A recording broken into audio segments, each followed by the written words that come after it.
Alright, we should be live. Microphone looks good.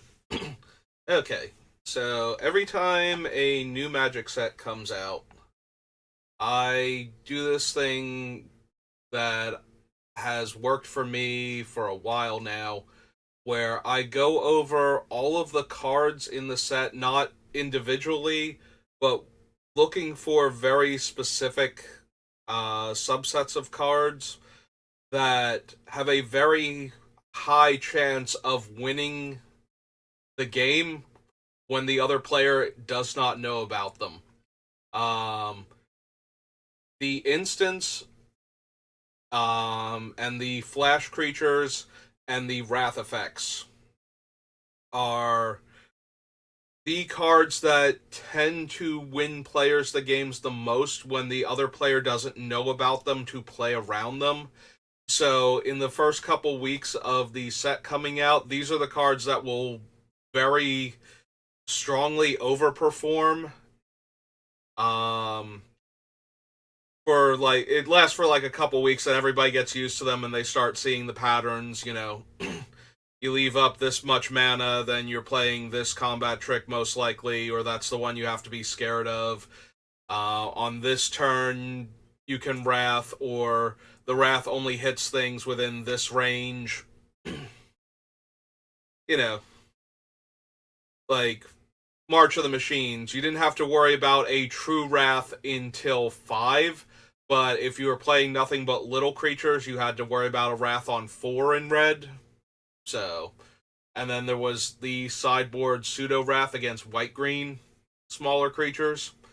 That would also give other things -1/-1. So if you were a deck with a lot of like small white creatures and your non-white creatures also tended to have 1 toughness, that would be a thing you needed to know about. So we're going to go over those cards from the Lord of the Rings, Tales from Middle-earth set and see what we have to work with. So our first Pseudo Wrath is right here, and it costs 3 mana. Destroys all creatures with power 3 or greater. And then you create a food token for each creature you control. So, notably, you do not get food if all of your creatures died this way, so only your smaller creatures are going to live. But this is a thing that will swing a game very hard in the favor of the player that casts it. If most of your creatures are not 2 or less power, this thing will ruin you when they cast it. Not only will it kill most of or all of your creatures, it will probably also leave them with a couple of creatures and give them, 6 to 9 extra life in the form of food tokens. So, out of all of them, this is the one you want to least play overly aggressively into. Like, if you are currently winning on board in a couple of turns, this is not the card you want to overextend into. You want to have, like, 2 or 3 big creatures in your hand if you still can, so that way when they kill all of your stuff, you will actually be able to redeploy with some amount of urgency and the ability to retake the momentum in the game before they swing it back in their favor. So yeah, this is 100% the type of card that in the first couple weeks is just going to ruin people. They will not know it's coming, and they will play their third 4+ power creature into it and then lose all of their stuff, and their opponent will have like two power creatures left behind and 6 life on the table, and yeah, that's going to be a thing. So that is one of the more brutal wrath effects, actually. Like, it kills the scarier things and can save your guys and can give you life. The only way you can really play around this thing is by adding more smaller creatures to the board. And we'll see if that's actually a problem with any of the other potential wraths in the set, but if you suspect it's this one specifically, just be aware that you can in fact save your bigger creatures in hand but deploy your smaller creatures. Whereas if you're normally playing around a wrath, you try and keep a handful of creatures regardless of their size in your hand, just to make sure you have threats after the wrath goes off. Hey. So there are not a lot of instants in this set, I noticed. Here is White's first combat trick. So, escape from Orthanc, which I believe is the tower Gandalf wound up on in the Fellowship movie. I've only seen the movies. I've not read through all of the books, so there's going to be a lot of stuff since they do pull from the books and they could not get the license for the movies specifically. So they're kind of avoiding anything that would be too closely associated specifically with the movies. Isn't going to be in here, but things that were in the book that were taken directly from the book and put into the movies are fine. So if the quotes were changed slightly, as you'll notice later on, then they follow the book quote, but there are a bunch of things that were just lifted straight from the book, so in that case they will be the same. But anyway, getting back to the actual combat trick, so fire creature gets +1/+3, gains flying until end of turn, and untaps. This is all for 1 white mana. This card is not great for winning combat that you weren't already going to win. The creatures have to be evenly matched for this to actually win combat a lot of the time. What it does do, though, is first it stops your opponent from getting through for lethal with flyers if one of your creatures suddenly jumps up into the air, even if it was tapped, and can now block the flying creature. That's going to catch a lot of people off guard. It also lets you target your larger creatures to give them flying to finish a game off.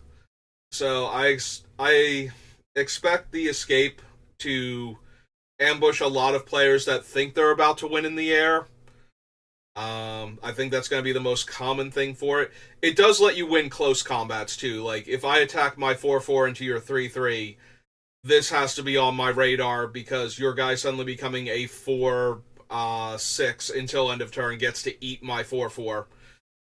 But if I have like a 5/5 and you have a 3/3, I'm not worried that you have this. I'm worried you have something else.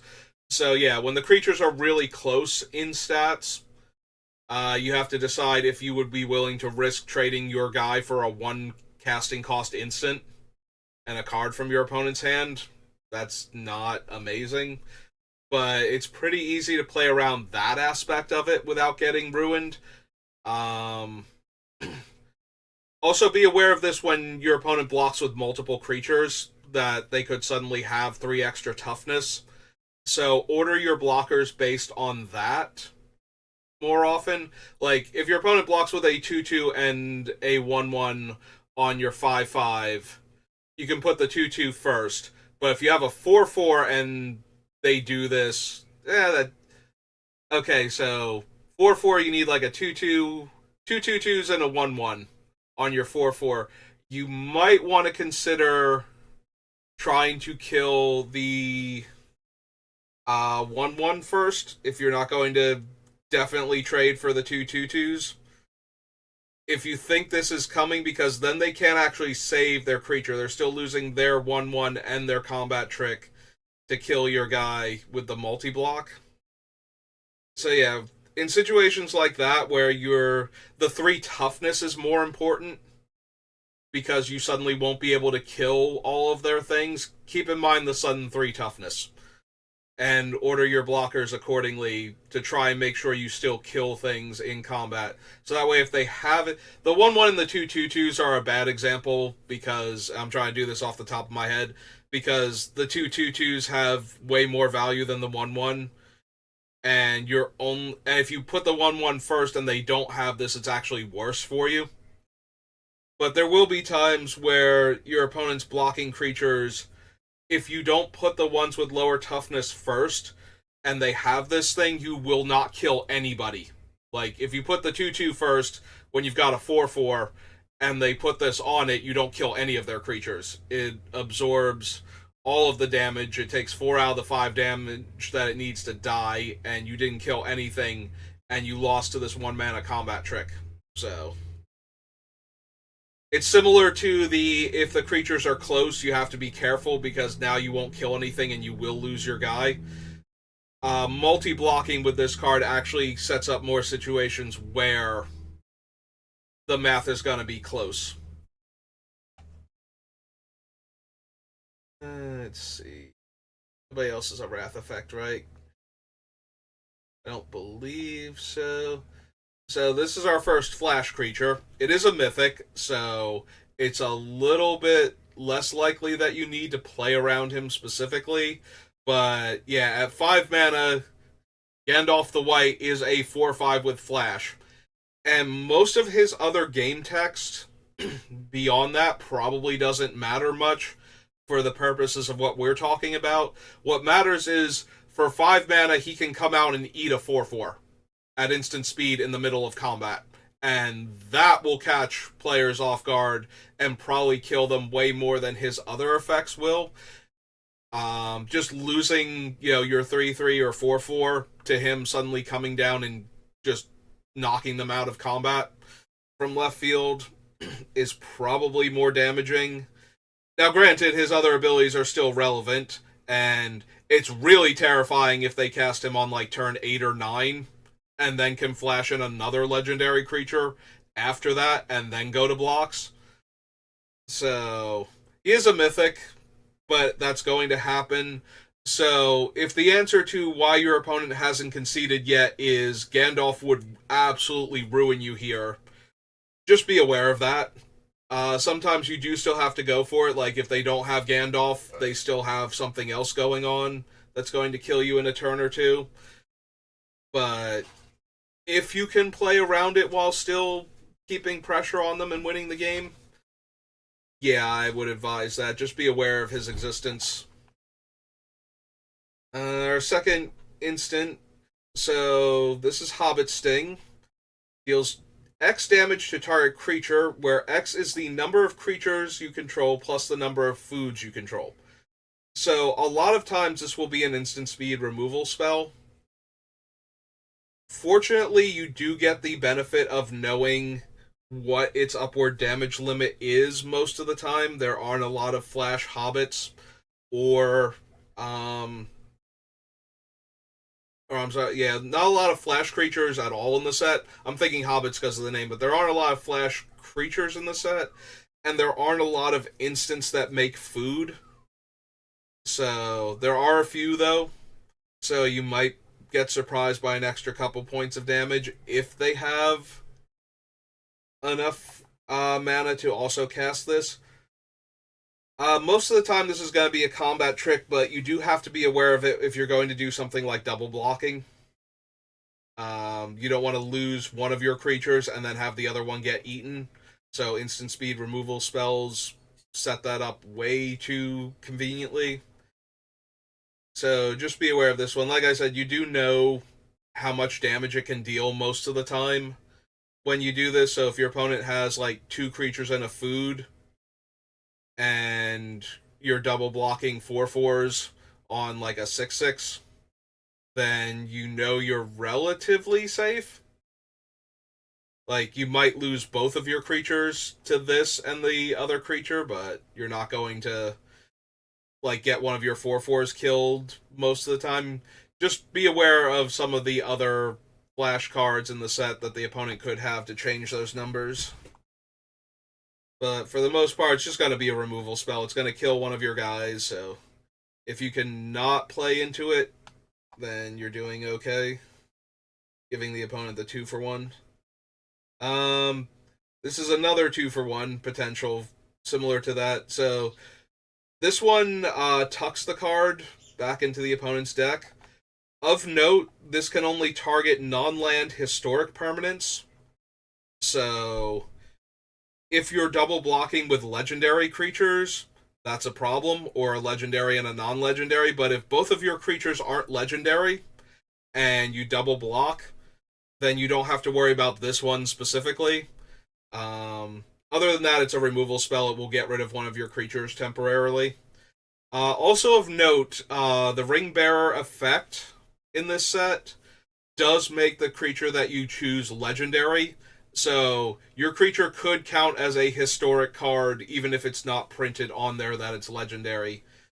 So keep that in mind. Also keep that in mind when your opponent has a ring bearer and you're choosing targets for a card like this. But yeah, this falls into the category of removal in that it's going to put the creature away for a while and therefore it won't be able to attack and block. And most of the time, that's not a huge blowout.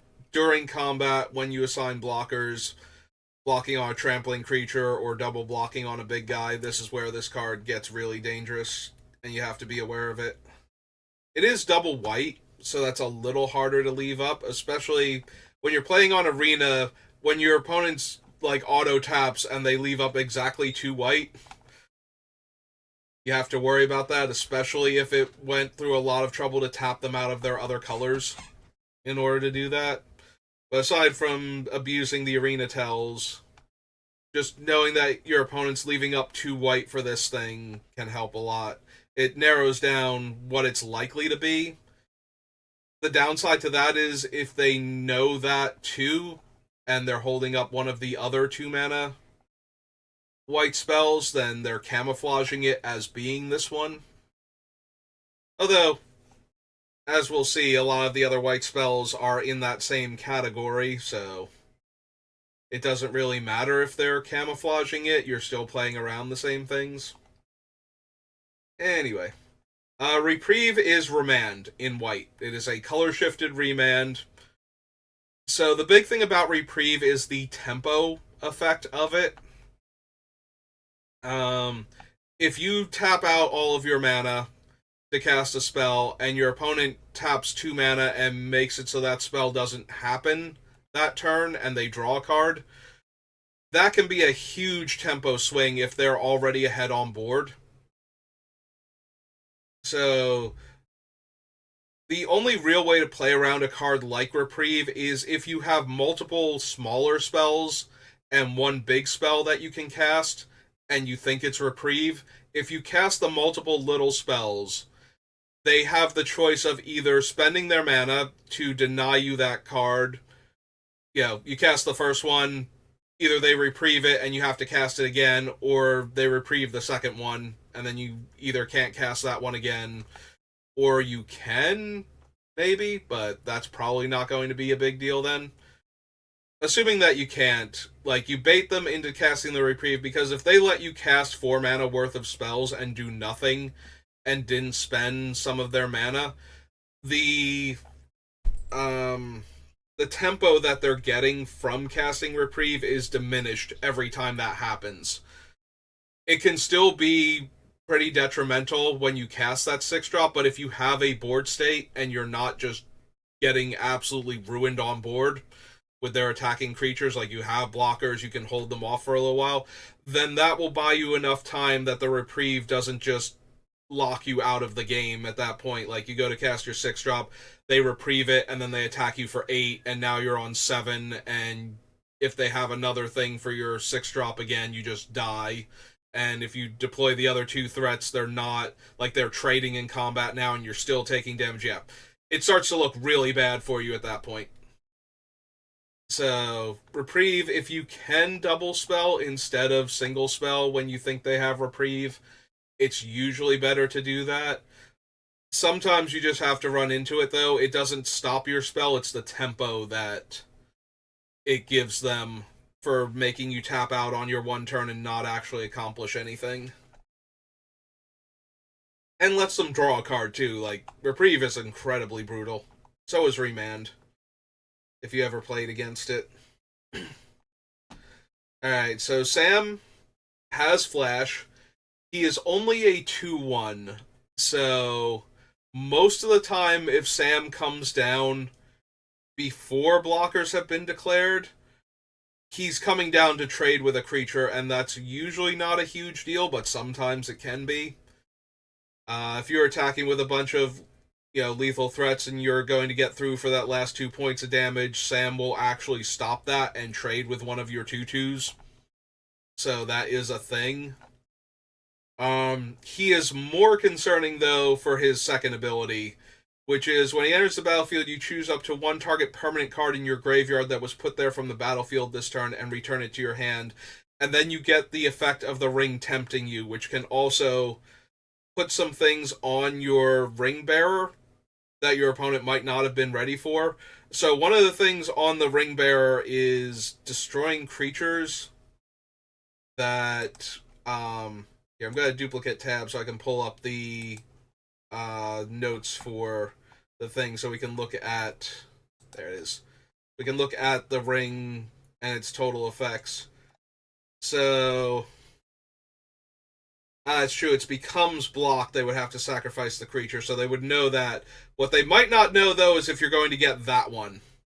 Deals combat damage to a player, each opponent loses 3 life.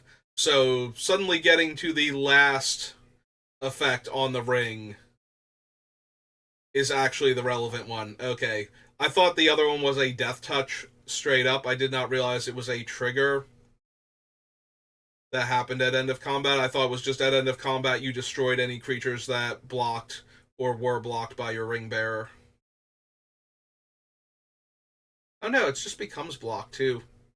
Okay, so it's not a very good defensive ability. The ring is all in on offense. That makes sense. Gotta have some negative drawbacks to it. This is why we read all of the things, so that we can learn together. Alright, so only the last ability is super relevant to suddenly have at instant speed where you weren't expecting it, but it is still an ability. Like, you could take 3 extra damage. Samwise could be a lightning bolt in disguise. So there's that effect, but there's also getting back your dead creature that, you know, the opponent went through a lot of trouble to put in the graveyard, so that can be super relevant. But yeah, Sam's primary thing for this list is worrying about him suddenly changing the combat math by preventing lethal damage and trading with one of these smaller attacking creatures at the same time. Like, you don't get much value from him at that point, but he does suddenly come down and block for you, and that can be the thing that wins you the game. You know, if all of a sudden your opponent doesn't have to chump with their 4/4, they can block with Sam out of left field on your 5/5 non-trampling creature, then that might actually swing the game back in their favor. So you do have to be aware of Sam. Basically, you have to be aware of every flash and instant speed card because, again, that's how you lose games, is when you don't know what's coming. Alright, so this is our other big combat trick for the set. Second breakfast, untap, or yeah, up to 2 target creatures, not untap. Up to 2 target creatures get +2/+1 until end of turn and create a food token. So, again, it only wins combat if it's super close. Things to be aware of with Second Breakfast. Much like a team-wide pump effect, Second Breakfast can do a lot of extra damage out of left field. It's obviously nowhere near as strong as giving all of your creatures +2/+1, but it's also cheaper than a lot of those effects are by at least 1 mana. So that gives the opponent more mana to work with on a turn and still be able to cast this potentially. So when you're trying to deal with a card like this, you want to make sure that you don't do even blocks. Like, you don't put your 4/4 on their 4/4 if you can help it. You put, like, your 4/4... Like, ideally, if you can, you put, like, your best creature on their worst ones and try and trade with, like, some middle guys. Like, you put your 2/2/2s on their 3/3, so that way, even if they cast this, you still kill their 3/3, and now you're trading your 2/2/2s instead of getting your 4/4 killed. Blocking their 3/3, like, now that's a trade, but you're losing your better creature, and meanwhile your 4/4 can still eat their 1/1. Also, you have to be very careful when blocking to make sure that you don't get killed by this card. Like, if you're at very low life totals and 2 of your opponent's little guys get through and they suddenly tack 4 extra damage onto the 2 to 3 damage they were already doing, and that's lethal. You do have to be aware of that. Also, this makes a food. So if the race was really close, even if they don't kill you, if they kill enough of your creatures in combat that you can't attack them for lethal anymore, that might still be good enough. So this thing has a lot going on for it, and it's very subtle. It is a 3-drop, which is starting to get into the realm of awkward combat tricks. It's way more telegraphed that you have something like this potentially when you don't cast things at certain times and leave mana up. But it is still a potentially very threatening effect in a go wide strategy. Especially, again, this set does not have a ton of combat tricks. If you block poorly for what this thing is about to do, the chances of you having something that will undo your bad blocks, like you having a combat trick, is actually kind of low. There are not a ton of them in this set. Most things are happening at sorcery speed, so just be aware of that. Move on to the next one. So slip on the ring, exiles target creature you own, and then returns it to the battlefield under your control, and the ring tempts you. So this is a flicker. Of note, it can target a creature you own. There are, like, a small number of cards that can gain control of an opponent's creature.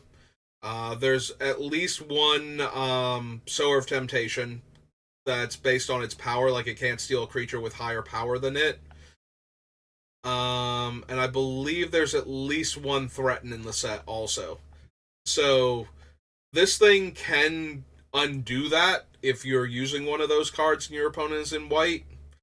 That might be something to keep an eye out for, but for the most part, what this is going to do is this is going to counter one of your removal spells or undo a bad block where, you played a combat trick and now they're going to lose their creature and you're going to keep yours. They can now save their guy. Again, it also allows you to get that last thing on the ring for the 3 extra points of damage. So if you're ever super low on life and taking 3 extra damage is going to be the end of you, be aware when your opponent's 1 off of the ring, the instant speed ways to get the ring to its last level. But yeah, for the most part, this is going to be a defensive spell to save a creature from a removal spell or a combat gone wrong. It's usually not going to hurt you too bad. It does untap the creature, though. This can be used as a weird way to untap a creature or to get its comes into play ability. So the comes into play abilities will be on board. You'll know about them. So if you suspect it's this card, you'll at least know what your opponent is capable of getting at instant speed and whether or not you should be attacking. But it is a thing that you do have to worry about. Everything's a thing you do have to worry about. There's almost no instant speed cards that aren't good. The few that are, that you just don't have to, give a lot of attention to are the card draw and sometimes the counter spells. Combat's not going to get messed up by those normally, unless there's a mechanic in the set that will do that. Soldier of the Grey Host is a 2/2 spirit soldier with flash and flying, and when it comes into play, target creature gets +2 power until end of turn. It is a 4-drop, so that's not going to ambush a lot of things, but if your opponent doesn't seem to have anything better to do with their mana, it might be this guy. So be aware of attacking in with your 1/1s, because he can eat them out of nowhere. But also, this is another chance for the opponent to kill one of your larger creatures with one of their smaller creatures. And so far, all of that has been like in the 2 power range. So if you outmuscle a lot of your opponent's creatures by at least 3 toughness to their highest power, they're not going to ambush you and get a functional 1-for-1 or 2-for-1. They're going to have to commit more than that in order for it to work. So, or have a better removal spell somewhere. Because a lot of these combat tricks don't go past 2 power, it seems like. So that'll be something to keep in mind. But yeah, this thing can drop down. This thing can come into play, give itself the bonus, right? And there's battlefield target creature. Yeah, it's not another target creature, so 4 power, 4 mana creature that just comes down and eats your 4/4 or trades with your 4/4 is going to be a bad time for you a lot of the time because your creature is probably way better than this 2/2 flyer. Alright. And then we come to our last instant, so yes. It's not you shall not pass, it's you cannot pass. They decided to adjust it a little bit, I guess, for the movie. It sounded better. But anyway, so this destroys target creature that blocked or was blocked by a legendary creature this turn. If this is what you are worried about, don't put your biggest creature into combat with a legendary creature that's smaller than it. If they attack with a little guy and you're trying to figure out what combat trick you're playing around, and the little guy is legendary, this might be it. There are a lot of cards that positively and negatively affect legendary creatures in this set, so you will have to block and get blocked by legendary creatures at some point in time. You can't just play around this thing forever. But if you don't have to walk into it, like if you have the option to block one of their other little creatures, if you think they're trying to get through for damage and they might have this, and the legendary creature is better, you probably want to block the non-legendary creature anyway and let them keep the legendary creature if you think it's this. If you don't think it's this and you get ambushed by it, I mean, you still kill their creature, right? Oh no, you don't. You don't, because once it's declared as a blocker, they just get to smite it. Yeah. Yeah, that one's going to be really bad for you then. You don't even get to kill their creature, you get to eat their 1 mana combat trick. Yeah, this is not You Are Already Dead or Mirrodin Avenge. This is kill that creature before combat damage. Alright, so that's all of white. Let's move on into blue. And our first blue card, actually, there are 2 blue cards that kind of throw this all out of whack.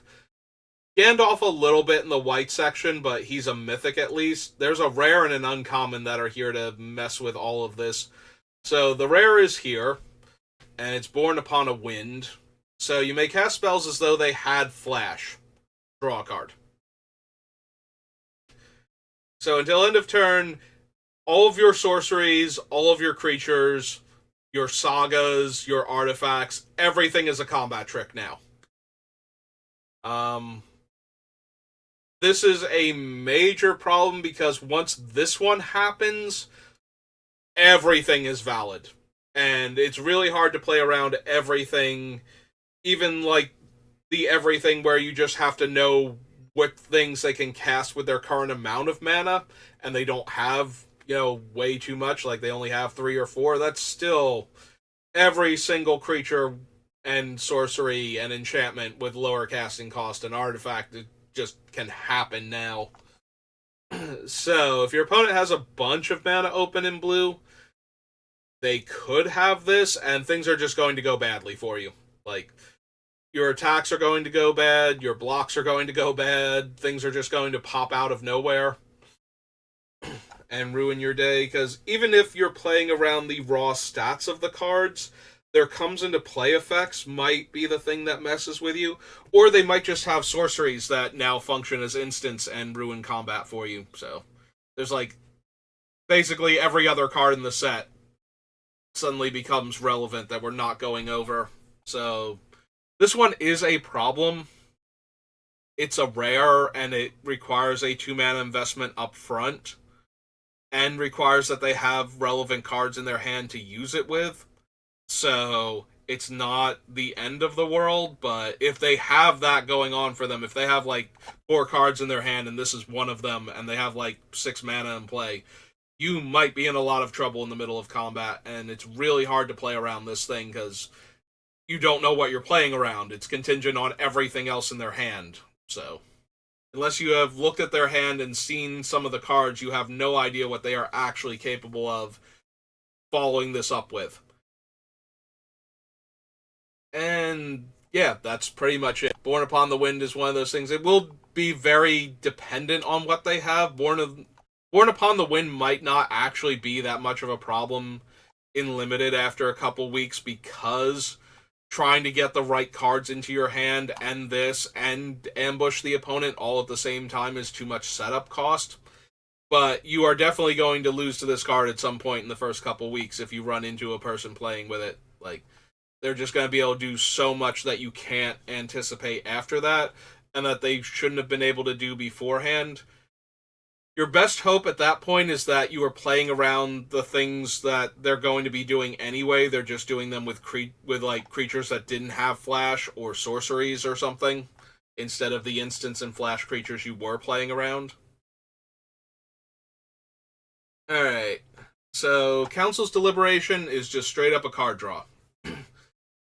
These things are really nice for this part of the review because you don't have to devote a lot of mental energy to them. The biggest thing about knowing that they exist is understanding that this is the card they might have been holding up.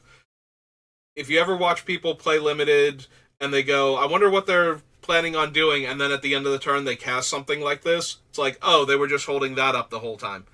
Sometimes that's true, sometimes you didn't do the thing that they were waiting for. Like, if I have this and a counter spell and you play a spell I don't want to counter, then Council's Deliberation lets me at least not let all of my mana go to waste, and I still have the counter spell for the next turn cycle. So that's something to be aware of. But for the most part, these cards don't normally impact what is going on, unless there is a card that cares about the second card you've drawn, which there are a couple in this set, I believe. I think they're actually physically in the set. I don't think there's like Saruman. Yeah, when you cast your second spell each turn, amass orcs too. So things that care about the second spell being cast, these things are relevant for, because if you cast one instant to stop what your opponent's doing, now you have the other instant you can cast that you don't mind casting at any point in time, because it's just going to get you to draw a card.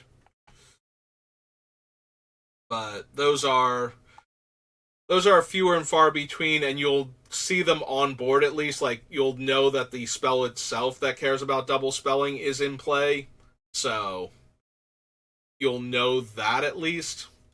But moving on to Deceive the Messenger. So, 1 blue, target creature gets -3 power, amass orcs 1. So there are usually cards in Magic sets that have the cheap casting cost and give a creature a power penalty in blue, and not much else. This is one of the more potent ones. Aside from drawing a card, I think this is the best thing you can possibly get. So, if you don't already have an army token in play, you get a 1/1 army token when you cast this, assuming that it resolves if they don't do something to their own creature to make it an invalid target. Which means that you can not only knock the power off of one of their creatures, you also get an extra 1/1 to assign blockers with that they didn't know you were going to have. Or, if you have an army in play already, it adds another 1/1 counter to it, making it the tiniest bit stronger. So, both of those put together can have some pretty devastating effects on the opponent's combat math. Like, not only is there one creature no longer dealing anywhere near the damage they thought it would, but you either have a 1/1 to block their X1, or your army is now 1 point of power and toughness stronger than it was before, which may also throw off their math.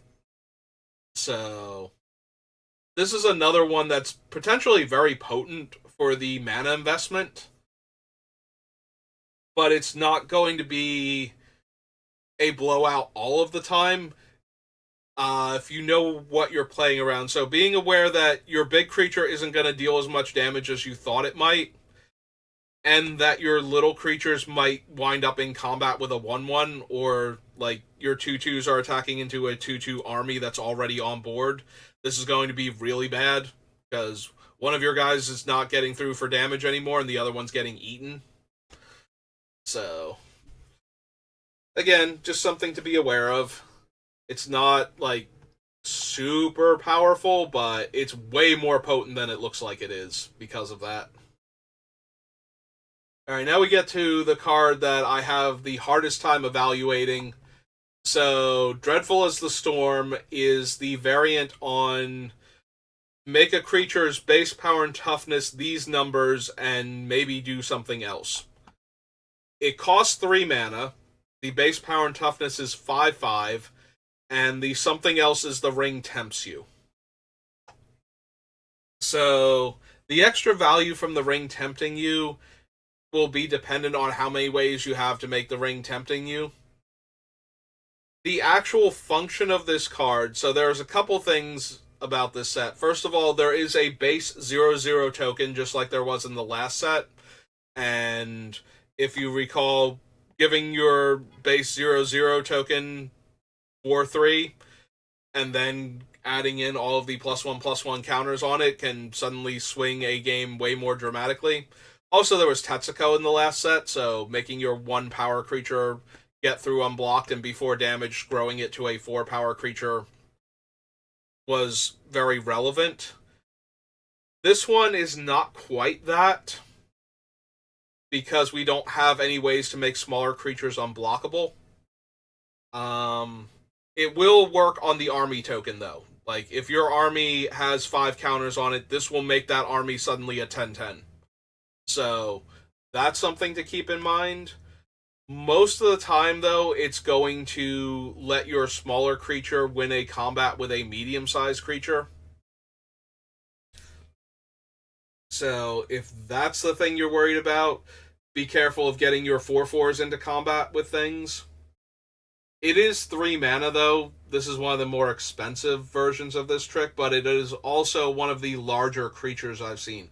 Normally, it turns your creature into a 4/4. The fact that this thing can allow you to eat other 4/4s and smaller creatures is actually kind of strong, but you're not getting a full card's worth of value out of it all the time. And again, there are a lot less combat tricks in this set. So, this one might work better because of that, because the opponent won't be as likely to have something. There's still a bunch of common combat tricks, but none of them are the impressive things that we're used to in Magic. You know, there's no huge power and toughness boost ones, or like a huge power and first strike boost or anything. Most of them are like I said, they're like 2 power boost for the most part. So this one can actually let you win combats that you weren't going to, so I'm really curious if this will turn out to be one of the better combat tricks in the set or not, or if it's just bad like they used to always be for this. They've been getting a lot better at making this type of card, though. It's been a lot more functional in sets, so just grab some water. Alright, here is our other card that really messes with what you are capable of doing at instant speed. This is Gandalf, Friend of the Shire. He is a 2/4 with flash, and you may cast sorceries as though they had flash. Also, you get to draw cards when you tempt somebody and Gandalf doesn't become your ring bearer. But the big thing is that now all of these sorceries that you didn't have to worry about before are now combat tricks. So that becomes an issue. Fortunately, he is only sorceries, so there's not as many cards you suddenly need to worry about. But it's not nothing. So you're going to run into, if Gandalf comes down, the worst part is if Gandalf comes down and then the removal spell that they couldn't play before becomes live. That's going to be the problem, because like I said, there's not a lot of combat tricks. There's also not a lot of instant speed removal in this set. A lot of it is sorcery speed, so suddenly being able to kill something with a sorcery speed spell at instant speed, especially if it interacts with the creature and has a mass on it. Everything I said about Deceive the Messenger becomes very true about those cards, but they might have way better numbers on them because they were supposed to be sorceries originally. We get to our first counterspell. It is Essence Scatter, with the added benefit if you counter a legendary creature spell, the ring tempts you. You play around counterspells the same way you always do. If you don't have to play into it, you don't. If you do have to play into it, you try to bait them with the less impressive but still powerful spells that you have, so that way the thing that's actually going to close out the game safely makes it down. But ideally, if you have any pressure on them and they try to leave up mana for counterspells, if that's the idea that you're getting, don't play into them. Make them use their mana on other things first, and then cast your spells, or just don't cast them. If you're winning on board and they're not adding to the board, a lot of the time you win the game by making them waste mana. Like, your mana is not being wasted if them leaving up their mana every turn is also being wasted. So, but you do have to add to the board from time to time with, like, lesser things and just let them counter their spell. This is why you'll hear players talk about casting the counter at the first opportunity. Like, if your opponent casts a spell and it has any impact at all on the game, even if it's like a little creature or something, you should be casting it, because if you don't spend that mana, the tempo advantage that the opponent gains from you not doing anything, if they are already even a little bit on board, is going to be a problem. So the best way to play around counterspells is to not give them a target if you don't have to, and to try and give them the worst target every time until they pull the trigger on it. Or if they tap out because they need to add to the board now because you're not playing into it, then you slam your big thing that's actually the thing they wanted to counter and we're trying to hold up mana for.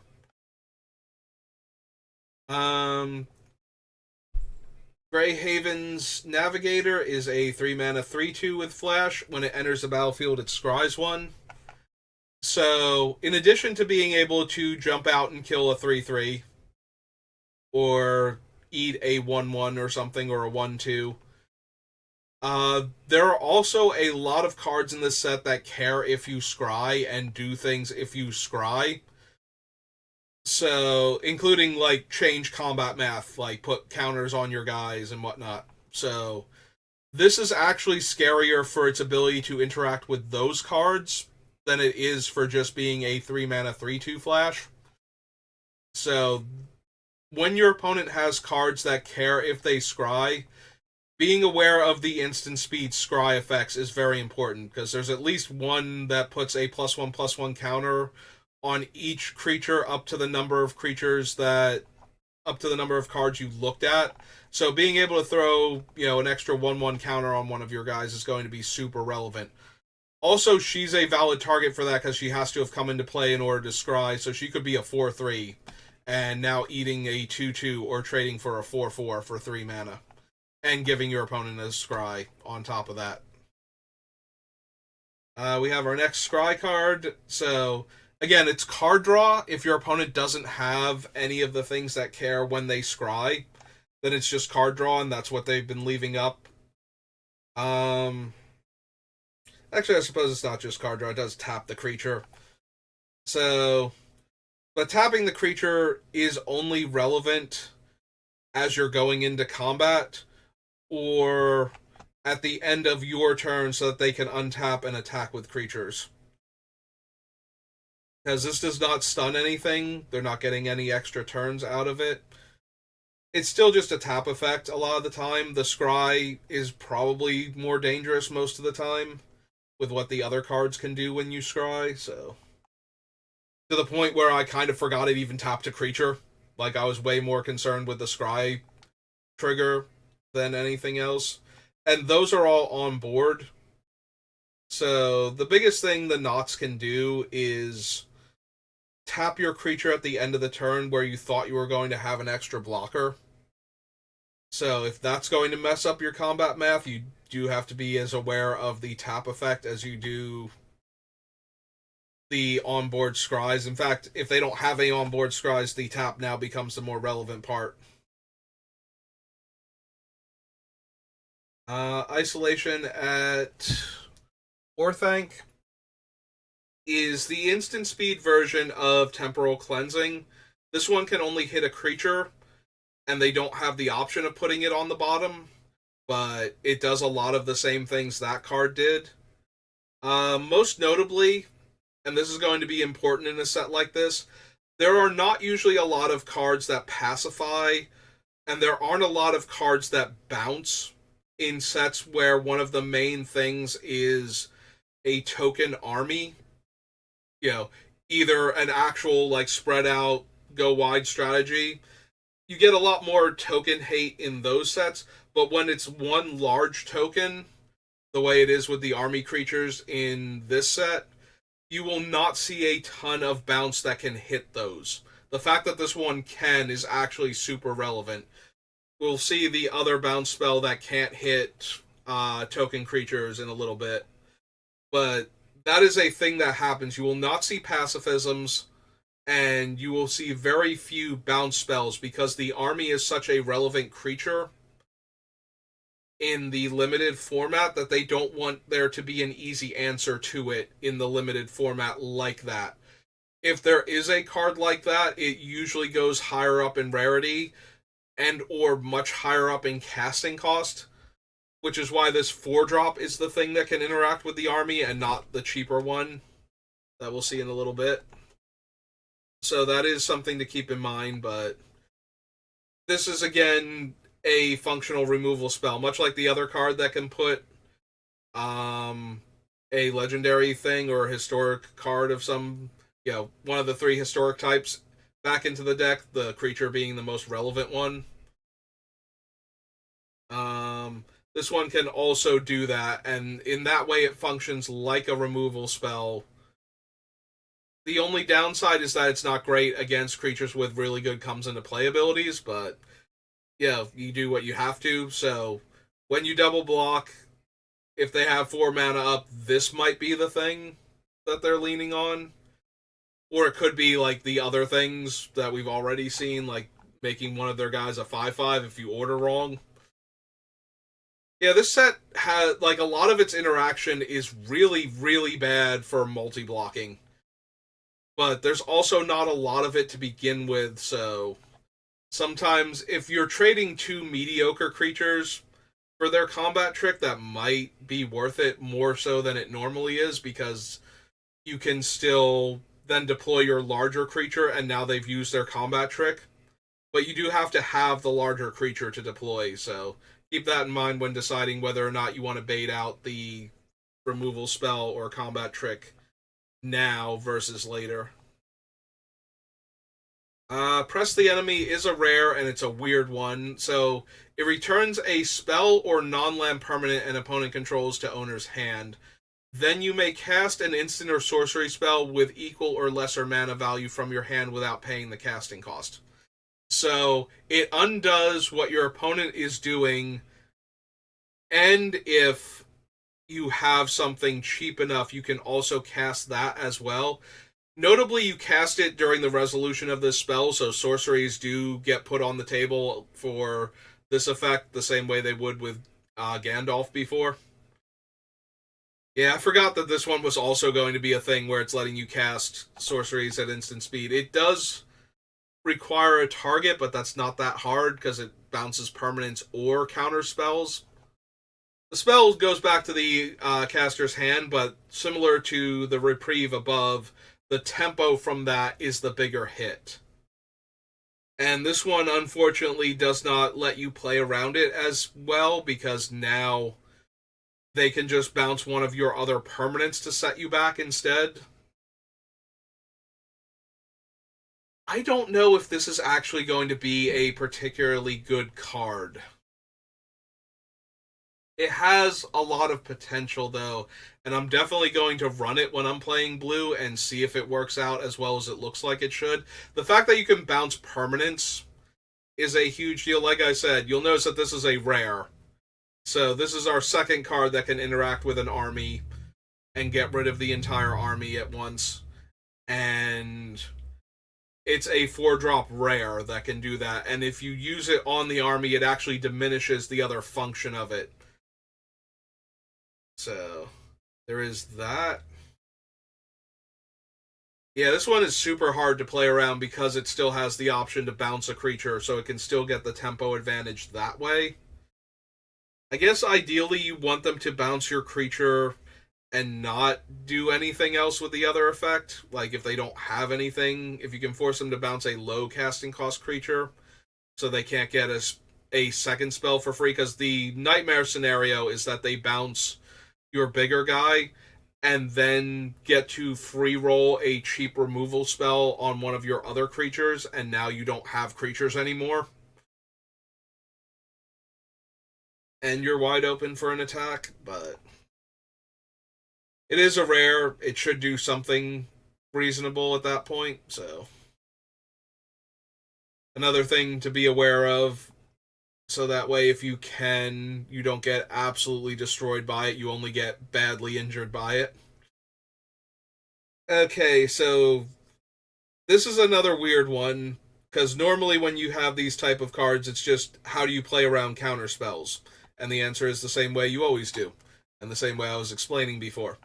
This one, though, has an added effect of making a 1/1 or buffing the existing army +1/+1. And everything I said about the Deceive the Messenger, the same thing applies to this one as far as the amass goes, like suddenly having an extra 1/1 to block with, or suddenly having the army be bigger. The thing with this card is that what it's going to do in those scenarios is it's going to counter your combat trick and give them an extra blocker if you had to play the combat trick. Like if you go for the flying and untap, it's like, okay, well now your guy doesn't fly because I counter that and I have an extra blocker on the ground, so you're not getting through down there either. So now I've taken away your like 5 damage you were going to have in the air, and I have an extra 1/1 on the ground.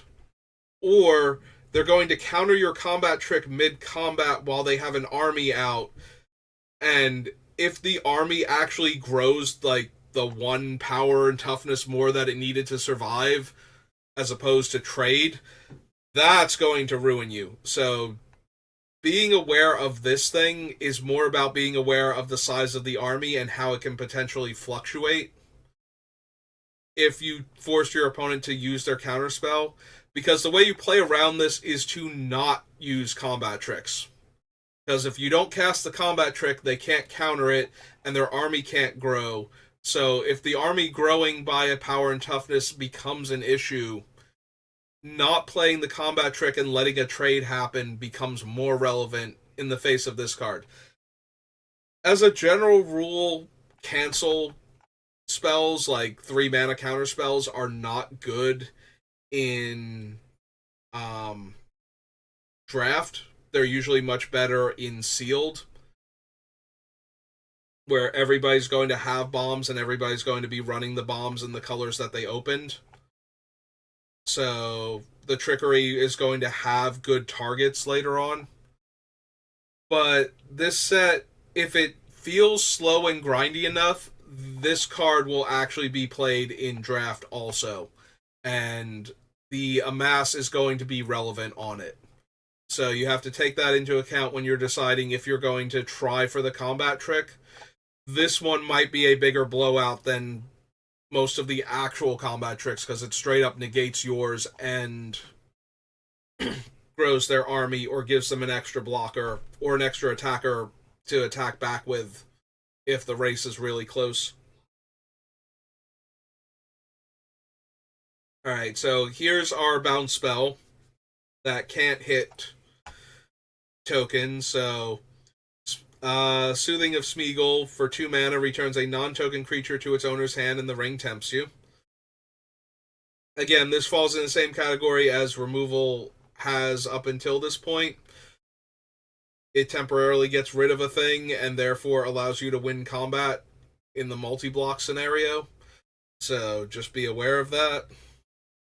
But other than that, it's not doing a whole lot. The upside to this one is that they can't bounce your army. So if the army is fine by itself, at least they can't deal with that. But you're not going to multi-block with a creature and the army and have the army die when they bounce the creature. It's still going to be bad for you. The best case scenario is trying to get them to bounce something that has a good comes into play ability. So that way the 2-for-1 that they get is undone because you're getting the creature back. Like it becomes a 1-for-0 because you keep your creature, they go down the card, but they eat the other creature that was involved in the double block. So if you can make it less palatable for them to get that 2-for-1 or 1-for-0, then I would take that. But other than that, that's the only real option you have to make this less detrimental. Other than, this set does not reward multi-blocking at all. There's a lot of instant speed ways to mess with that. And there's not a whole lot of power and toughness boosting again, so it's less about worrying about the double block getting blown out by pump and more worrying about it getting blown out by bounce and other pseudo removal spells. Stern Scolding is a counterspell that can only hit low statted creatures. So most of the time this isn't going to be an issue. This feels more like a card that will show up in constructed formats than a thing that you have to worry about in limited. There will be people that will try it, and I don't anticipate this being particularly strong unless in best of 3 you are aware of your opponent having a handful of high value, low power and toughness creatures, things that will actually become problematic once they're in play, because them being able to counterspell something like that for 1 mana goes way up in value. Like if the base stats are bad, but the effect on the creature is really good, or the creature is capable of growing significantly over time, like that's where this card will really shine. And there are a couple cards like that, so if they become a thing, like they start to define the limited format a bit more, this might go up in value and go back to being a playable card, but right now, I'm not super worried about this one. I believe that's it for the blue instance flashcards and such.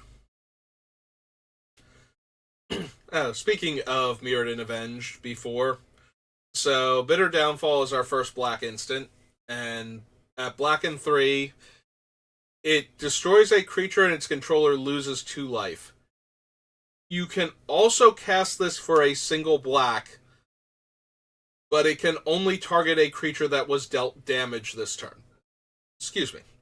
So it becomes a card like You Are Already Dead. The trade-off is that instead of drawing a card, you make the opponent lose 2 life. In a very close race, the 2 life is better than a random card, getting your opponent within range so that now they can't stay alive and stabilize is better, but 99% of the time the card is better. So to make up for that, we do have the option of 4 mana kill a creature. And like I said, there's not a whole lot of combat tricks in this set, so being able to just reach out and kill something. This is, I think, the only instant, too. I think every other good removal spell in the set is a sorcery. That's not true. I think every other just straight up kill a creature is a sorcery. There are other good removal spells, they just don't kill anything at instant speed. They have to kill select creatures, but we'll get to those when we get to red and some of the fight cards in green.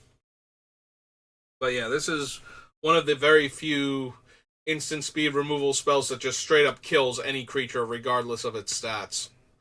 So the fact that you can cast it at a discount if you need to, like get into combat, get one of your smaller guys killed, finish off their big guy, is fine. But most of the time you're going to cast this for 4 mana. And it's a removal spell. It's probably the best removal spell in the set. Like, just single target removal spell. If it's not, it's because I'm not thinking of a rare or mythic that's a removal spell, because I'm pretty sure this is the big one. We do have the Black Breath, which is a pseudo wrath, in that it can kill all of your opponent's 1 toughness creatures, or finish off all of your opponent's damaged creatures post combat or after another effect has dealt damage to them. So that is a thing to keep in mind if you have lots of low toughness creatures. This is a thing that might come in out of the board, or might even be in their main deck if 1 toughness creatures, we've had sets where dealing 1 damage or giving -1/-1 becomes a big deal. The main benefit for this card is that it is a sorcery, so you don't have to play around it suddenly shrinking your guys in combat. But it can be played pre-combat to make blocks awkward. It can be played post-combat to finish off creatures that were damaged. Like, there's a lot that this thing can do to finish off your creatures or to get your little ones off of the table. So, it is a pseudo-wrath because it can kill multiple small toughness creatures. So you do need to be aware of that. And I think there are a decent number of 1 toughness creatures as I scroll down and have a 1/1 bird, a 2/1 human, and a 3/1 halfling horror. All just chilling down here. As we move on to Golem's Bite. So Golem's Bite is Disfigure, which is another premium removal spell in a lot of the formats it's in. And then it has the extra upside of being able to spend 4 mana later on at sorcery speed to have the ring tempt you. But yeah, Disfigure is a very playable combat trick and removal spell. It not only lets you kill little creatures very cheaply, or low toughness creatures, like, it also lets you win combats that you weren't going to, in a way where you trade this card and a mana for their bigger creature. Again, nothing is growing out of range more than like 2. So if you attack your 5/5 into their 3/3, they have to 2-for-1 themselves to use Golem's Bite. But if you attack your 4/4 into their 3/3, now your guy drops down to a 2/2 and gets blocked and gets eaten. And that is the issue here. So having at least 2 more power than the toughness of the things you think you're going to rumble with seems to be the magic number in this set. Almost everything is +2 power or -2 toughness or something along those lines, where the difference is a 2-point variable between what you were going to have and what you do have now. So that does make playing around most of the stuff a lot easier. And the fact that this thing kills 2 toughness creatures for 1 mana is really going to push, I think, the 3 toughness creatures, like 3/3s and better, a lot higher in this set. Because again, so many things are just 2 power difference. So this is a legendary instant, Isildur's Fateful Strike. You can only cast this if you control a legendary creature or planeswalker. There are tons of legends in the set, but if your opponent does not have one of them and does not have a ring bearer, then they cannot cast this. So that actually takes it off of the table as a thing you have to worry about. That's going to be unlikely. There are way too many legendary creatures in this set. There are no planeswalkers, but there are way too many legendary creatures. So this thing is more than a little silly if they can cast it early enough. Most of the time, though, it's just going to destroy target creature. If you have a lot of cards in your hand, there's not a whole lot you can do about this other than trying to not get blown out in addition to it with the double block. This set seems really bad for double blocking, is what I'm saying. Like, most things do not. They're, they either kill the creature outright, take it completely off of the table, or only change the numbers by like 2. Those are your options. So if you're going to double block, you probably need to triple or quad block to make sure you get your thing. Because most of the time, you are only putting yourself in danger of getting 2 for 1 by the few combat tricks that are in this set. But other than that, the only thing that's really going to get you is if you had too many cards in your hand when this happened. If you're a very controlling, grindy deck and you drew a bunch of cards, this is going to be a little bit brutal, extra on top of that. But if you're drawing extra cards, that's why you have the cards in your hand, that's fine. It's when you randomly still have your 5th card in your hand when they kill one of your guys on turn 4 on the play that this thing is going to be a bit obnoxious. Like, kill your guy and make you exile a card is a huge thing if your guy was not, terrible. And there are some mediocre creatures in this set, but there are also more than enough targets by the time you hit 4 mana that this thing should be hitting something at least marginally relevant and taking a card from you, and that kind of 2 for 1 is pretty gross regardless. Alright, so our next flash creature is Lobelia here. She's a 2/3 for 3. She does have Menace also, and her ability when she enters the battlefield, she exiles a creature from an opponent's graveyard that was put there from the battlefield this turn and makes X treasure tokens based on that creature's power. So the way there are 2 ways she's going to work. She's either going to be a 2/3 for 3 with Flash and have Menace when she attacks on the next turn if she lived, or she is going to be a treasure maker to help you ramp. Like, she's not normally going to be both. There are so few instant speed removal spells that put the creature into the graveyard that's going to be really, really hard to kill a creature before blockers are declared and flash her in for maximum value. So she's either going to be one or the other. And she's worded the way she is so that she can be the other, but sometimes, eating your opponent's 2/2 when it had a good ability on it and having a 2/3 menace in play is going to be way more valuable than making like 2 or 3 treasures. So that's going to determine when a player decides which version they're going to do this with. But the 2/3 flash that eats your 2/2 guy or your 2/1 guy or something is going to be the more relevant for this discussion. That is where the problem is going to happen. Let's see, what's our next thing?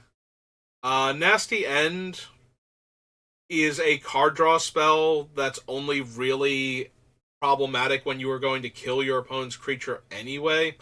So it's a Village Rites, or, Corrupted Conscience, or any of those other ones. They do get to draw an extra card if it's legendary. So if the 2 creatures are comparable, kill the non-legendary one so they only get to draw 2 cards off of it. And so now they're down 2 cards and then up 2 cards, so you lose 1 card as opposed to them spending the 2 cards but being up 3 cards, so you lost a card and they gained a card over what they had. Getting an actual 2 for 1, although... Yeah, no, 2 for 1. I was going to say it's almost a 2 for none, but not quite that brutal. Still pretty bad, though. So yeah, if you have the option, if the creatures are comparable, kill the non-legendary one so they don't get to draw a 3rd card off of it. But that's the only real playing around that card you can do. And if the legendary creature is the way better of the 2, yeah, you have to kill the legendary creature and just suck it up that they get an extra card out of it. Alright, so at first I was not expecting this one to be as relevant as it is, but actually I suppose we have to talk about the One Ring first. So the One Ring does destroy all non-legendary creatures, so it is a Wrath. It doesn't do it until Chapter 2, So your opponent can't sandbag as hard, but it also doesn't destroy legends.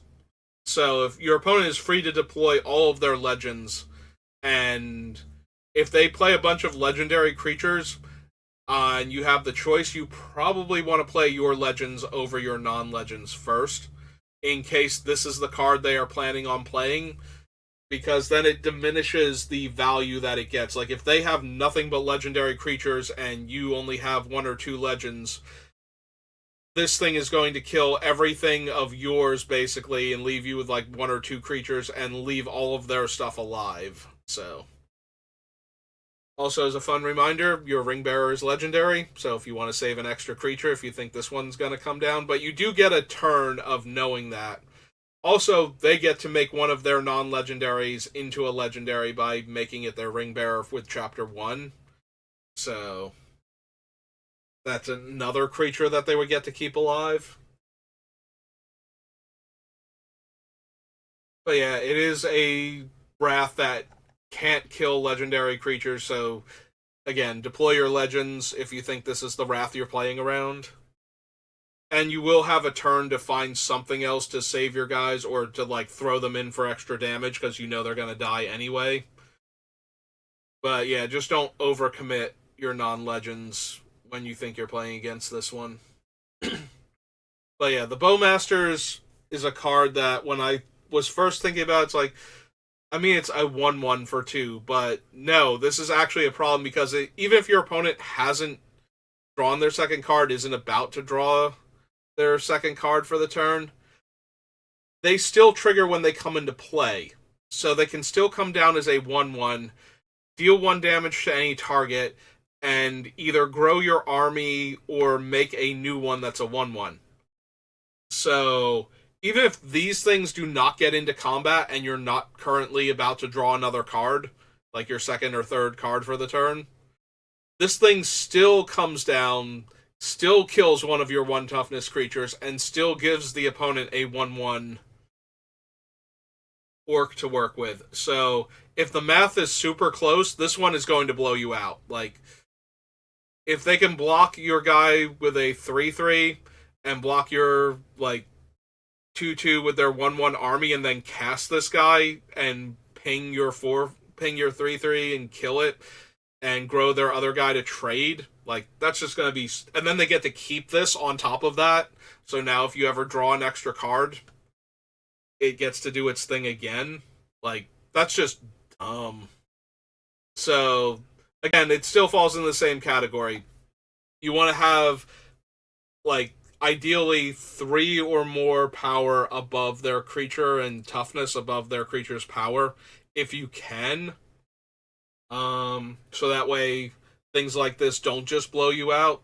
Having the numbers be close is actually pretty bad in this set. There's a lot of little things to even out those numbers. You gotta be, like I said, at least 2 higher or lower to make it a trade, and 3 higher or lower in order to get around it entirely. Alright, Orcish Medicine is our indestructible trick. It does have the ability to grant lifelink, and there are a couple cards that care if you've gained life. And suddenly putting lifelink on a large attacking creature can put the race out of reach. But for the most part, this is going to be indestructible to save the creature, and make another 1/1 on top of that. So ideally what you want is for the opponent to have to make the creature indestructible before blocks, so that way they have the extra orc to block with. But other than that, this is the same as all of the other indestructible tricks, and it does not provide its own power and toughness boost if it's happening in the middle of combat. So, and it can only add, like, an extra 1/1 or an extra 1/1 counter to your army. If it makes the army itself indestructible, that might be pretty bad, if the army suddenly grows larger or gains lifelink and grows larger, but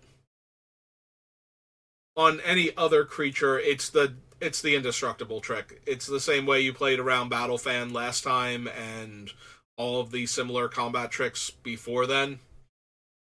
So, you try and make them waste it, to keep their guy alive, to buy themselves some time, rather than to turn a trade into an eat by trading this card for your guy instead of their actual on-board creature. But yeah, that's about it. They're not too powerful, but they can create situations that are bad for you if the creatures are evenly matched, or if it's the army itself. When it's the army itself is where it's the problem, because then it's +1/+1 and lifelink are indestructible. So, Shelob's ambush again +1/+2 and death touch. So the death touch means now it's going to be a trade regardless. But if you're keeping within the 2 power and toughness bandwidth, then that's all it's going to do, and give them a food token, but, can't really help that one. So yeah, it does still make it a trade, as opposed to an eat, but if they grow their creature large enough, toughness-wise, out of range, that's where it's going to be a problem, because then they get to trade this for your creature, and get a food token out of it, so that's a bit rougher, but yeah, we're going to try and keep it in the, no more than 2 difference, or no less than 2 difference, rather, and try and get it up to 3. This one does still kill the 3, though, so there's that.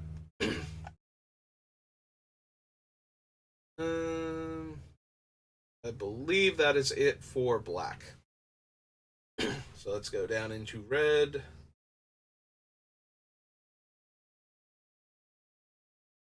Alright, so our first red instant doesn't seem super impressive, but it deals 1 damage to each of up to 2 target creatures, or it can exile an artifact.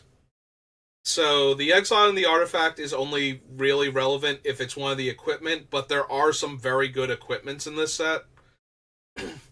But whether this card is a main deck or a sideboard is going to be determined by how often that 1 damage is going to matter. I think it is. I think there are enough 1 toughness creatures where 1 damage is actually a thing. There are also enough cards that make amass 1, where you might be able to kill the army before it grows. And therefore leave them with a smaller army. Like, if you kill the 1/1 army in response to the amass, and they only get a 2/2 army instead of a 3/3 army, that's in danger of being relevant, especially early in the game. But if you can actually get a full card from them, if you can kill one of their 1 toughness creatures with this, then you're doing fine. If you manage to actually get the 2 for 1, either by killing 2 1 toughness creatures, or also killing off their larger creature that got into combat with your smaller creature. Again, you want to keep the power toughness band 2 if you can help it, because suddenly having your 4/4 die to their 3/3 and getting your 1 toughness guy killed on top of that is just going to feel so miserable. That's a 2 for 2 at that point, and you lost your best creature. So, but yeah, I think there are enough 1 toughness creatures where this thing might be relevant anyway, and the equipment that is in this set is silly. There's a bunch of really dumb equipment that being able to kill one of those cards is actually going to be relevant also some amount of the time. So if this thing actually makes it to main deck status, that's going to be super relevant to keep in mind. And it might actually have that already, and we just need to figure that out. Our next spell is not the instant speed part of it. It can copy your opponent's instants and sorceries, so that is relevant. It's any number of target instants and or sorcery spells, so you can in fact copy theirs with this. So if theirs is relevant, now yours is relevant too. But for the most part, this thing feels like more of either a constructed card, or it's going to go in some blue-red spells nonsense deck, and its power level is going to be determined the same way all of the other copy spells are. Can you actually successfully copy a spell that is generating card advantage and or board position for you? If you can, it gets stronger and it gets more playable. If you can't, then it's terrible. And I feel like this is a card that you're not going to need to play around that much. This feels more like a constructed card where you have more um, consistent power level in your instants and sorceries. Like, you don't want to use this to copy a cantrip that's not doing much of anything else. If you copy the Convene the Council or whatever, it lets you draw a card, and then when you scry later on, you can exile it to draw a card. That's not anywhere near as good as copying like one of the removal spells. So playing around this thing is you're just playing around the same things you were playing around. The only minor difference is because it can copy your things, if they don't have anything, not playing anything becomes better at that point. But I don't see this being a major card that you need to worry about. Like, this is not C double, this is not the super strong card that you have to worry about. Although, if you have a ton of removal and they're playing red, be aware that they might board this in games 2 and 3. Because then this goes a lot up in value. When it becomes a hero's downfall that you can only cast when your opponent is casting a removal spell, that's still fine. And if you manage to actually cast your own spell in response to the removal spell and copy both of them, then this thing becomes a huge blowout. So you don't want to help your opponent if you think they have this thing.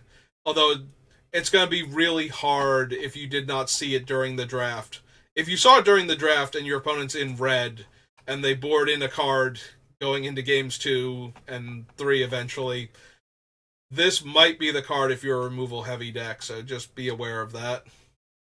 Other than that, though, there's no real playing around it. If you think they have it, you don't play your removal so they can't copy your removal unless what you're killing is way more important to your game plan than the best thing they could kill with your removal spell.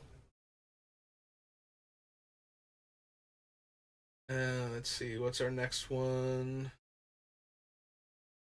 Yeah, this is a pseudo wrath. It only deals X damage to one creature, but then it will deal 1 damage to each other creature that player controls also.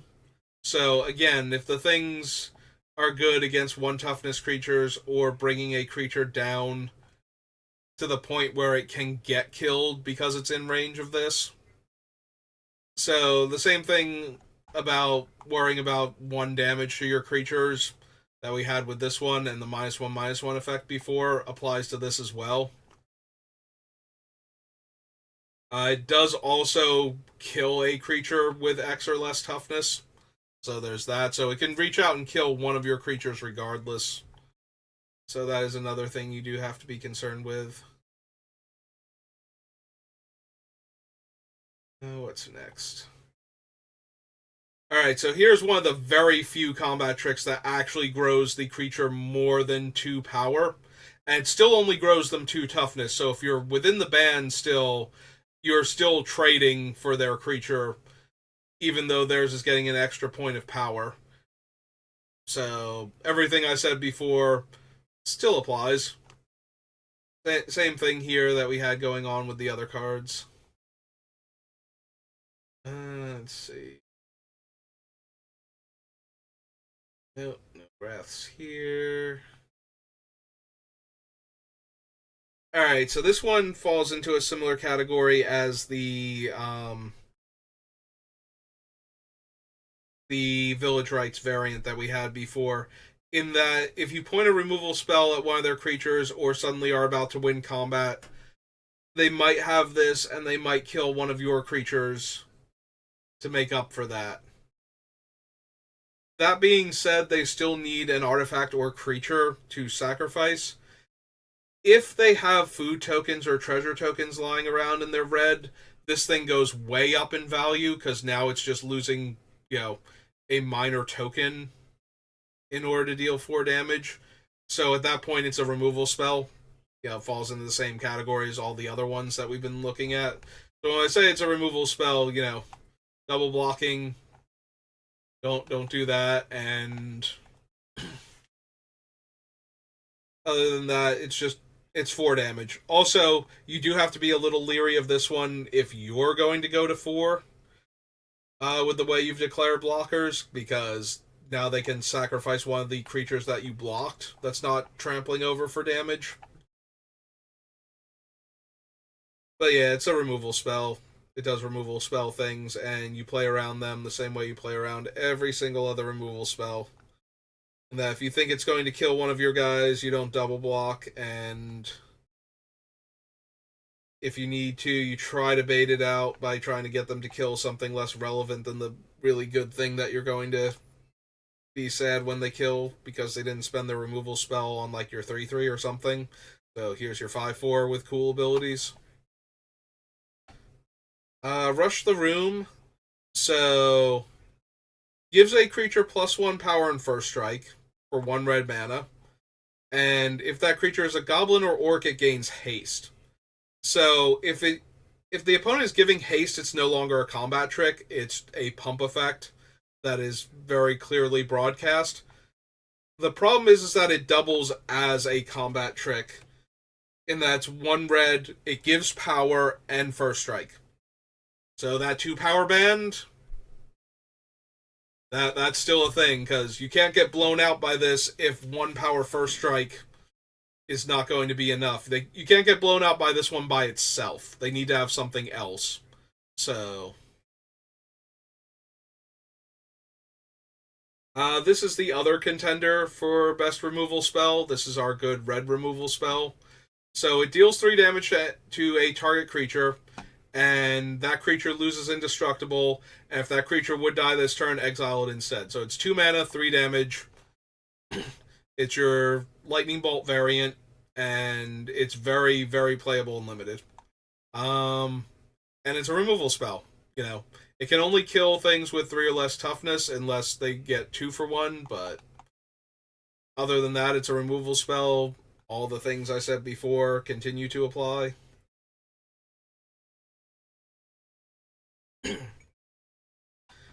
Alright, so our first green card is probably the most obnoxious of the green cards. This is +1/+1 and hexproof until end of turn. So this one blows out removal spells way more than it blows out combat, but it does blow out the removal spell. So this is the trump card to the I blocked with 2 creatures, you have a removal spell. Well, guess what? Now my guy's a little bit bigger, and you didn't bounce him. Or kill him, or whatever you were going to do. So, on that note, if you are going to try to do the blowout by getting rid of one of the blockers, depending on how you ordered the blockers already, should determine which one you're targeting, because you don't want them to be able to give the +1/+1 to the first creature if that will stop the second creature from dying. And the second creature is more important. Like, you have to know which creature you want to have die and make sure that one's still going to die. So, if your 4/4 gets blocked by, the 3/3 and the 2/2/2s, you want the 3/3 first if that's the one you really want to kill, or you put the 2/2/2s first and then try and deal with the 3/3 with the removal spell. I don't know. I keep coming up with bad numbers for these. Like, that's not a thing that's ever going to reasonably happen, is it? Yeah.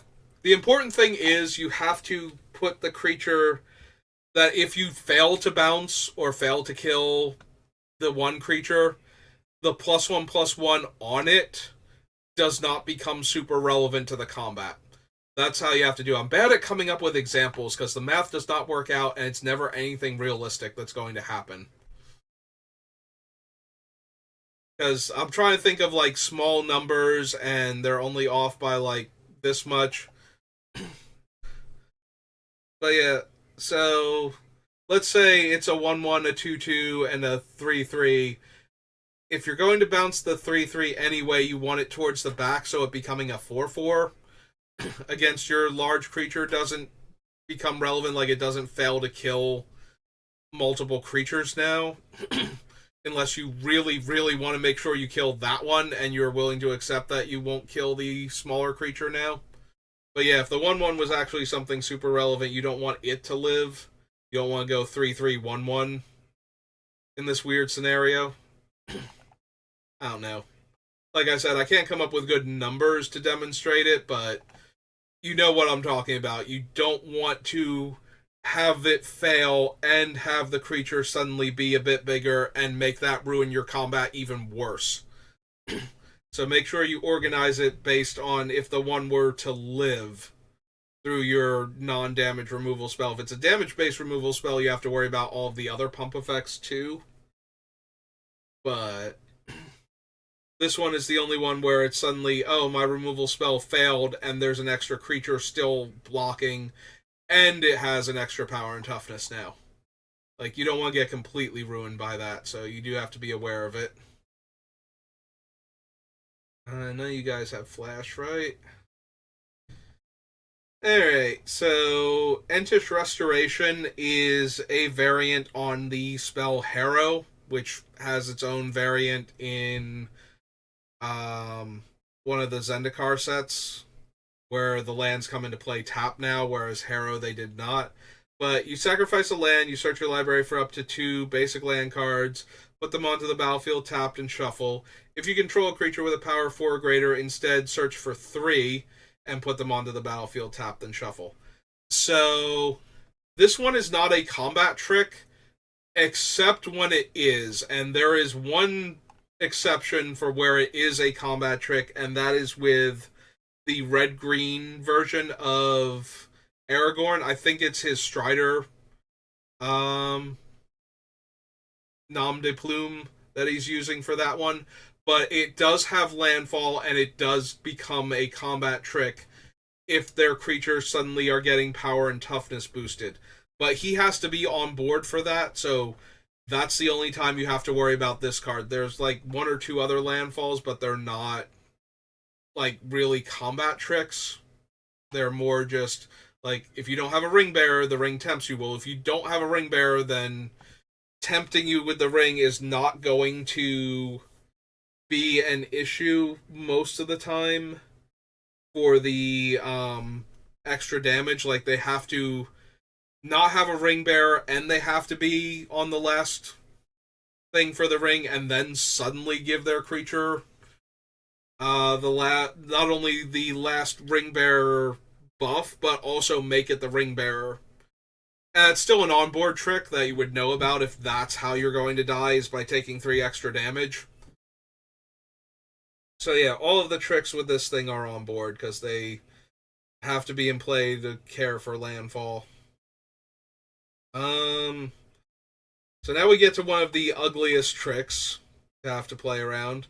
It still benefits from the power band thing. The downside is this untaps the creature that it comes into play. So it's an equipment with flash at 3 mana. It untaps the creature when it comes into play and attaches to it, and then grants +1/+2 in reach, and then later it can be moved around for 2 mana. So the power toughness band still matters, but now you have to worry that it's the tapped creature that's going to suddenly untap. So if their 5/5 is the thing that's tapped, and they have a 3/3 and you have a 5/5, this is something that you have to have on your radar, because if their 5/5 untaps, it gets to eat your guy now. And then you walked into it the same way you did without paying attention to the power and toughness on the other creatures. But now it doesn't even have to be untapped for this to work. So that one's a bit rough, and it's going to be hard to play around that. And the worst part is it leaves behind the power and toughness boost too. So even if you manage to kill the creature in combat, if it somehow becomes a trade at that point, this +1/+2 is a floating bonus, and it's only 2 to equip. Like, this thing is actually pretty decently strong. This might be one of the better combat tricks in the set, if not the best combat trick. But we do have one more that's coming up that can contend with that, but it is more mana intensive. So I don't know what's going on with Gimli. I'm not gonna kink shame him, but he asked Galadriel for a strand of her hair, and he got it, and it gives him a +3/+3. So that's you know you do you, man. Just don't tell me about it. Don't try and go into detail or anything. I don't want to know. But at 4 mana, this is one of the most expensive combat tricks, if not the most expensive one. I think there was another one that was in the 4 range, but most of them have been like 2s and 3s. In fact, no, I think they all have been like 2s and 3s with a couple of 1s thrown in there. But this one is the most brutal one to make up for that.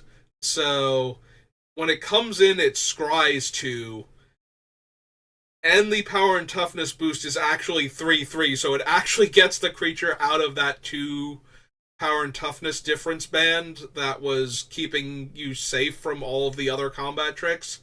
And it's permanent. Like, until that creature leaves the battlefield, it is 3 power and toughness stronger. So not only can it eat your guy, but it can also now attack for a lot more damage than it was going to be able to. This is probably the biggest combat trick that you have to worry about. The upside to it is that A, it's 4 mana, and B, if you have a removal spell that can kill the creature in response, it's going to be awfully hard for them to actually be able to protect their creature after leaving up the mana for this one. So if they're leaving up all of their mana and you can afford to take the hit, if like 4 extra damage is not going to kill you, because it might be like Gift of Strands and Bombadil's Song or something, then do that. But if you can hold up the removal spell and actually kill the thing in response, that's going to be a huge blowout. Be very careful about blocking when you are tapped out and the opponent has a ton of mana in green. Because if it's this thing, it's going to ruin you, because your guy's going to die and their guy is huge, and that's going to be really hard to recover from. Yeah, if the bow and arrow is not one of the most problematic ones, this one is. The only benefit is that it's 4 to cast, so it's a lot easier to see it coming, and it's a lot harder to have that mana just lying around. But yeah, that one's gonna be the ugly one. That one, when it catches you off guard, is going to actually be a problem. So again, just be aware of it, because it is a thing. Where's our next one? Tempts you, legendary creature. Here's our other one. This is very similar to one of the pump spells from Throne of Eldraine. So you may sacrifice a food. If you do, it gives +4/+4 until end of turn. Otherwise, it only gives +2/+2. So without the food in play, which green is not going to have a ton of difficulty creating food tokens in this set, but without a food in play, this is still the 2 power toughness band. Like, if you have at least 2 power and toughness more than the creature, you're going to be fine. Like, it becomes a 2-for-1 trade. And if you have less than that, it does become an eat, so you do have to worry about it. With the food, it's right up there with the strands. It's just going to eat your creature, and it's going to be really hard to get your creature out of range of this. And it's a 1 mana trick, so that's kind of rough. But it does make them use the food to not gain life and to not drag the game out longer. So as long as you can keep the trade to something acceptable for you, like you're not losing your absolute best guy and your next best guy isn't terrible in comparison, this isn't the worst. It's still pretty rough, though. Again, they have to have a food, and they have to be willing to use that food here instead of gaining life. But yeah, this is the other one that can grow it out of range, and it's only 1 mana. Again, they need food, so without food, power and toughness band, try and keep it within the 2, and you should be good. with the thing, try not to lose your best guy to this specifically. Unless your next best guy is also pretty good, in which case, still try and trade your next best guy. Like, if you have two 4/4s and one of them's like got a continuous effect and the other one's already done his thing, try and trade off the other 4/4 if you can. Um, this is a sideboard card, but it's a really good one.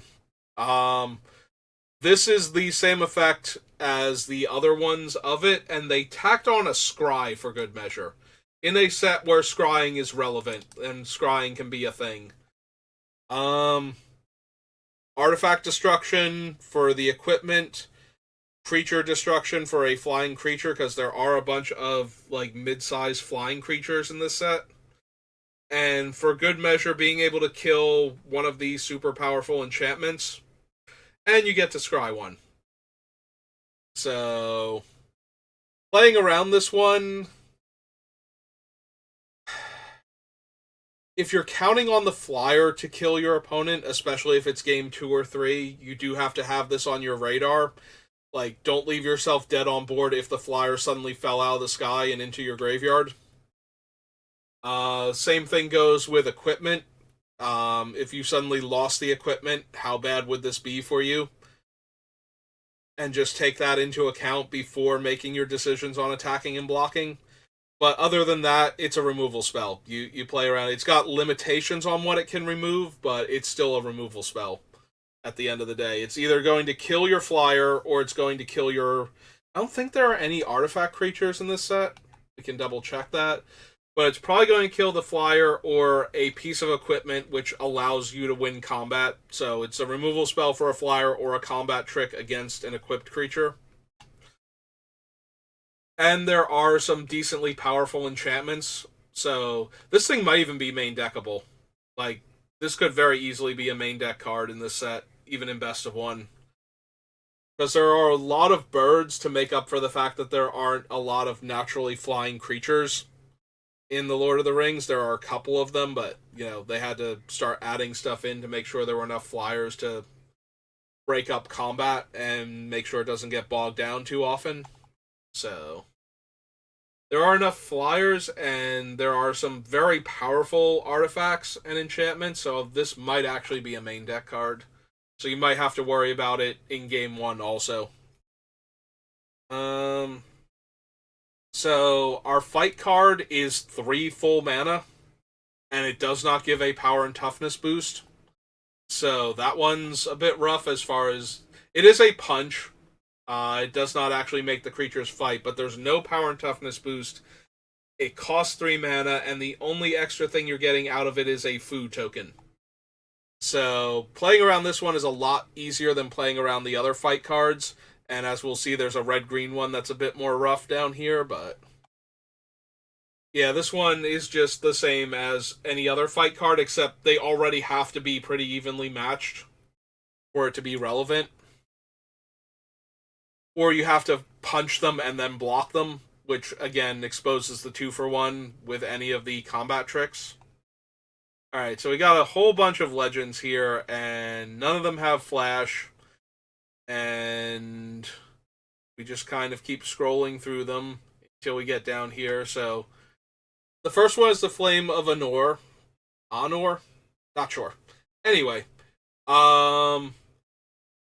it can deal 5 damage for 3 mana, so that is the most relevant mode on it. It can also destroy an artifact, so if you're leaning on equipment to win, this is another thing that might make your guy suddenly lose all of its power and toughness boosting equipment and suddenly be vulnerable in combat. And if they have a wizard, they can do both. So that's where the real blowout comes from, because then they get to deal 5 damage to your one guy and take away the cool equipment from your other one. So just be aware of that.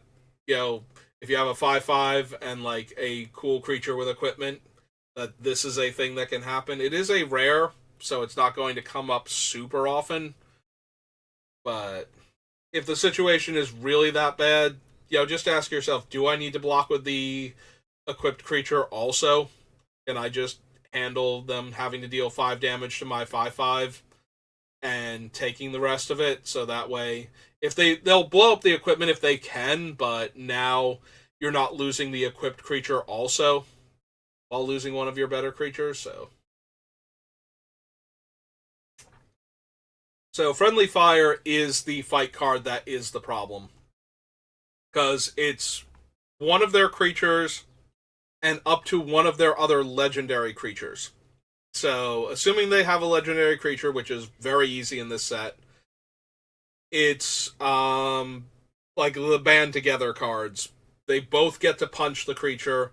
So if both of them are large enough to kill the creature, they're going to kill the creature, and it doesn't matter. Like, unless you have 2 removal spells to blow out their combat trick, or their punch card rather, they are normally going to be able to kill your creature regardless of what you have to work with. The only exception is if you have the hexproof granting card. Because if you grow your guy, it probably still dies to the combined power of both of them. So, yeah, or Indestructible. Indestructible or Hexproof will save your guy. Everything else is going to fail against this. So, be aware of that one. This one is one of the stronger removal spells in the set. It might be the second best one. I think the mono-red burn spell is the second best, but if red-green is a very strong color combination, this one will be the second best and possibly the best one at that point, depending on how strong red-green turns out to be. And I don't think we have anything else. I might be forgetting a card. Like, there's a thing that will let you draw some cards.